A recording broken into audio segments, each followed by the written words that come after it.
What if the news could unite us across our differences? And what's really going on in the halls of power, regardless of who's elected into office? Welcome to the Want to Know Weekly Newsletter. We save you time by summarizing important news articles buried by the mainstream, revealing both the darker forces shaping society and the best of human goodness, creativity, and collective power. Here are a few excerpts of this week's curated news collection. Every presidential administration has one thing in common: support for the war machine.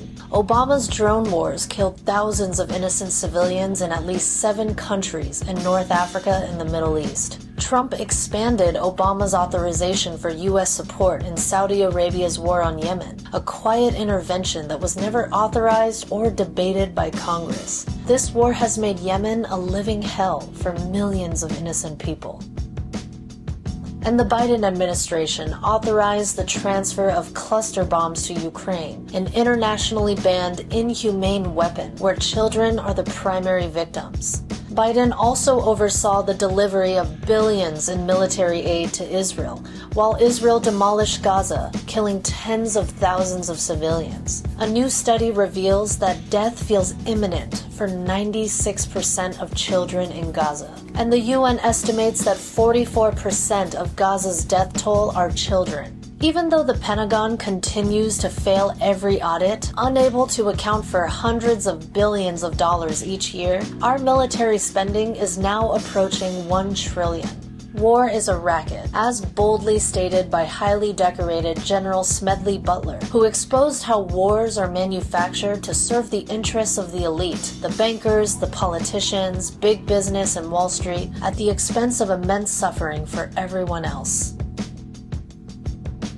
Big banks rake in billions from the deadly cluster bomb trade. Congress members tasked with shaping military policy often own and trade defense stocks, and more than half of the military budget flows to defense contractors, who are shielded from congressional oversight and are plagued with scandals.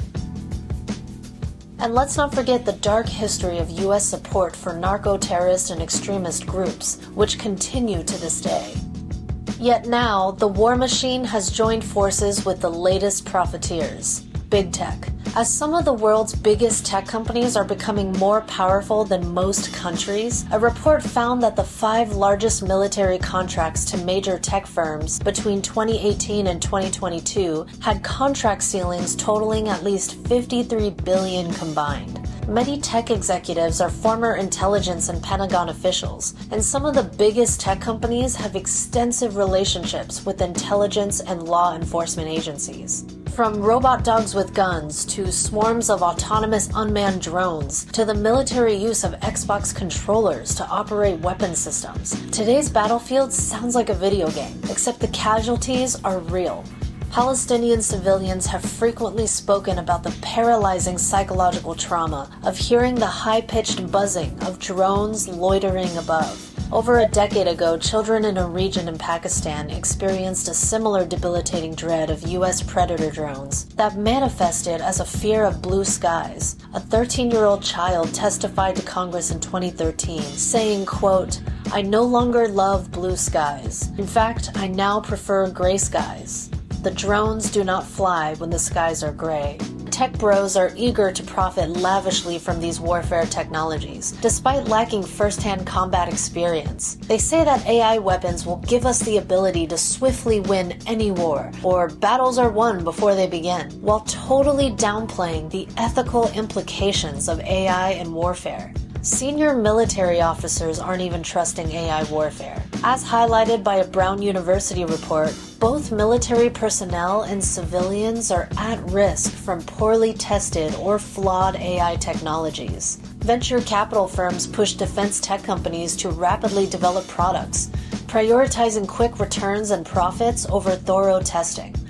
Over the years, it's been widely covered that drones are driven by flawed intelligence, faulty targeting, and devastating civilian deaths, and they create more terrorists than they stop. While autonomous weapons are increasingly presented as a way to reduce the horrors of war by selecting targets more precisely than humans, military experts are calling for a necessary safeguard. For these machines to truly protect civilians, they need to be able to reject human orders that violate ethical standards. Ultimately, our killer robots will only be as ethical as the humans who control them.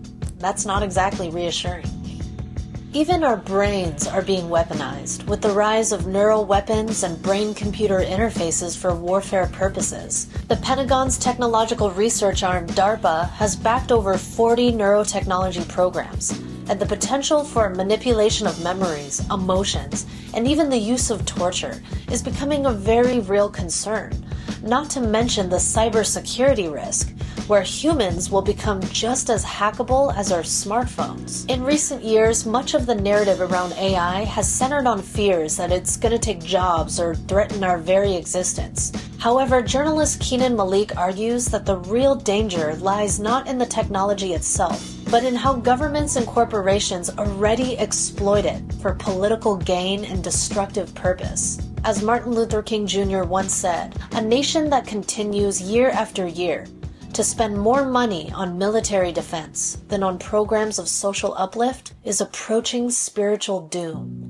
We humans are playing around with our technological toys with little regard for the bigger picture.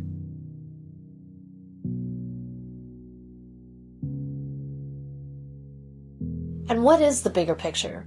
It's the perspective often referred to as the overview effect experienced by many astronauts who view Earth from space and realize how interconnected and interdependent we all are. Former NASA astronaut Ron Garan watched Earth from space for 178 days and realized that we humans are living a lie with how we treat each other and how we treat the Earth. In this week's Inspiring Stories, we explore how near-death experiences, much like the experiences of astronauts, often spark a profound awakening to a deeper understanding of who we are and our purpose here on Earth. Danian Brinkley was a U.S. Marine, recruited into an elite squad assigned to assassinate enemy politicians and military leaders. Everything changed when a bolt of lightning struck a telephone pole, traveled down the phone line, and slammed into his body. Less than an hour later, he awoke in the hospital morgue.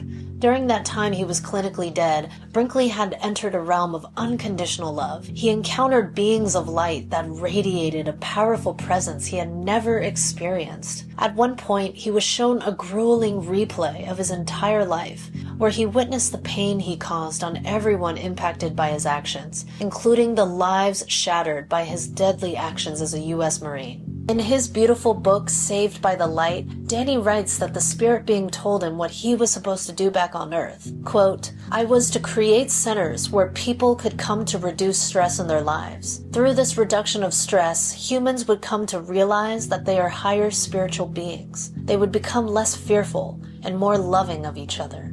Now, Brinkley's organization, the Twilight Brigade, recruits, trains, and supports hospice volunteers all across America to ensure that no military veteran has to face death alone. Brinkley has personally spent thousands of hours at the bedside of over 2,000 dying strangers, many of whom were fellow war veterans. Check out the news article summaries below for all the dark and inspiring stories we cover this week. And in the link below, you'll also find my latest video with New Paradigm Institute co-founders Sarah Nelson and Danny Sheehan, as we each share what inspires our activism and vision for humanity, no matter how much darkness we encounter. We can't shift the chaos we're in until we name it clearly. When we can recognize what's really pushing us in our personal lives and as a society, we already have a degree of freedom from it. Challenging information can paradoxically remind us of the greater good. It is the courage of the people and the love for the common good that bring these injustices to light, fueling open dialogue and constructive action.